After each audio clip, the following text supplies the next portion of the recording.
नमस्कार बच्चों, आपका स्वागत है हमारे YouTube चैनल बी बंकल टीचिंग क्लास में। बेटा हमने आपके दो पार्ट इसमें डाल दिए थे। साइंस का चैप्टर फर्स्ट लेकर चल रहे हैं, बायो का है, जिसमें से पार्ट 1 और पार्ट 2 हमने डाल दिया था। पार्ट 3 को यहाँ लेकर उपस्थित हुए हैं, तो ध्यान से इसे देखें बेटा और ध्यान पूर्वक आप अपने घरों में नोट्स बना लें। बेटा बात कर लेते हैं पीने योग्य पानी के गुण। बेटा ध्यान रखना, पीने योग्य पानी के गुण पूछे जा सकते हैं, तो विशेषकर नोट्सों के माध्यम से अपने घरों पर बैठकर याद करें। शुद्ध जल में आंखों से दिखाई देने वाले कण व हानि पहुंचाने वाले सूक्ष्म जीव नहीं होने चाहिए, तो वो पानी शुद्ध है आपका।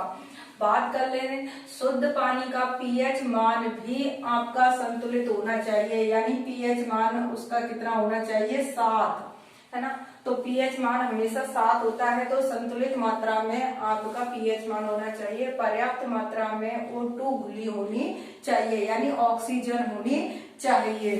बात कर लेते हैं 4 पॉइंट की। शुद्ध जल पीने से शरीर के रोग प्रतिरोधक क्षमता भी बढ़ती है। अगर हम शुद्ध जल पिएंगे तो हमारे जो अंदर के रोग हैं वो भी हमारे कम होंगे। अगर हम शुद्ध जल नहीं पीते हैं तो वो रोग भी उनके साथ में मिलकर हमें हमारे शारीरिक या मानसिक दोनों प्रकार से नुकसान पहुंचा सकते हैं। एक बात कर लेते हैं, एक स्वस्थ व्यक्ति के लिए कितने जल की आवश्यकता होती है, तो इतना ध्यान रखना, क्योंकि ये क्वेश्चन आपका पूछा गया है।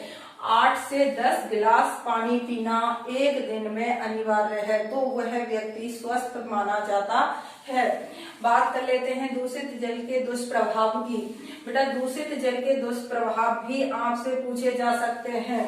पहला है, दूषित जल के साथ विषाणु, जीवाणु, प्रोटोजोआ तथा कृमि शरीर में प्रवेश कर जाते हैं, जिससे देखो हमें कितनी बीमारियां हो सकती हैं, जैसे हैजा है, पेचिस है, अनेक प्रकार की बीमारियां हो सकती हैं अगर हम दूषित पानी पी लेते हैं, जिसमें जीवाणु, विषाणु आदि होते हैं, सूक्ष्म जीव जो हमें दिखाई भी नहीं देते, और वो अचानक से हमारे शरीर में चले जाएं तो उनसे हमें अनेक प्रकार की बीमारियां हो सकती है।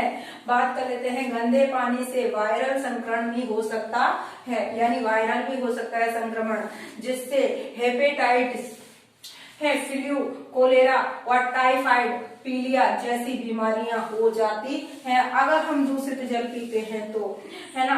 बात तीसरा पॉइंट की कर लेते हैं, दूषित जल के तीसरे पॉइंट की। बाला व नारू रोग, जो एक समय राजस्थान की, बेटा बात राजस्थान की आ रही है, राजस्थान की सबसे गंभीर समस्या थी ये बाला और नारू, और ये क्वेश्चन भी आया है कि बाला और नारू किस कृमि का है, तो ये राजस्थान की सबसे बड़ी समस्या थी, और इसके जो रोगजनक है ये नाम पूछा गया है, डेकन पुलस मेडिनेसिस नामक एक कृमि है, जिसके कारण ये रोग हो जाता है, और ये पानी में क्या है, पनपते हैं और पानी में ही अपने अंडे देते हैं, तो विशेष ध्यान रखना। अगला पॉइंट हमारा है मोटापा है।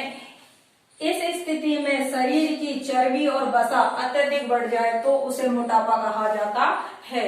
यह हमारा जो मापा जाता है, जिसका सूचांक, शरीर भार सूचांक जो होता है, वो बॉडी मेस एंड इंडेक्स होता है ना।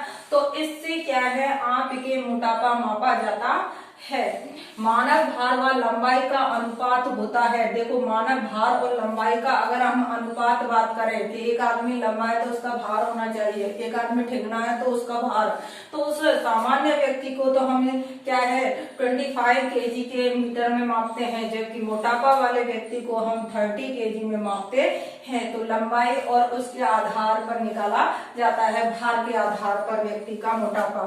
बात कर लेते हैं इस मोटापा, है ना, से होने वाले रोग कौन कौन से हैं, तो हृदय रोग है, मधुमेह रोग है, निद्राकालीन रोग है, क्योंकि जब मोटापा हो जाता है तो क्या है, नींद भी नहीं आती है, श्वास समस्या है, व कई प्रकार के कैंसर भी इससे हो जाते हैं अगर मोटापा आपके साथ बढ़ रहा है तो, है ना। और ये मोटापा कब दिखता है, जब हमारी चर्बी या हमारे बॉडी पार्ट फूलते हैं। इसके कारण देखो, मोटापा के कारण कौन कौन से हैं, देखो चर्बी युक्त भोजन करना, यानी वसा युक्त हम भोजन लेते हैं, जैसे तेल वगैरह ज्यादा यूज करते हैं, तो हमें क्या है मोटापा की शिकायत हो सकती है। जंक फूड, आज आप देख रहे हो मार्केट में चाउमीन, बर्गर वगैरह बहुत सारे फास्ट फूड चल रहे हैं, जिनके कारण भी मोटापा बढ़ रहा है। और आज व्यक्ति व्यायाम भी कम कर रहा है, क्योंकि वह क्या है मानसिक रूप से इतना परेशान हो जाता है, पूरे दिन की थकावट होती है, तो वो व्यायाम भी नहीं कर पाता है ना। तो इस वजह से मोटापा भी काफी बढ़ रहा है। बेटा अगली जो वीडियो हमारी आएगी वो आएगी रक्तचाप की, इसीलिए ध्यान पूर्वक नोट्स बना लें घरों में और हमारे YouTube चैनल के साथ चलें, है ना। धन्यवाद।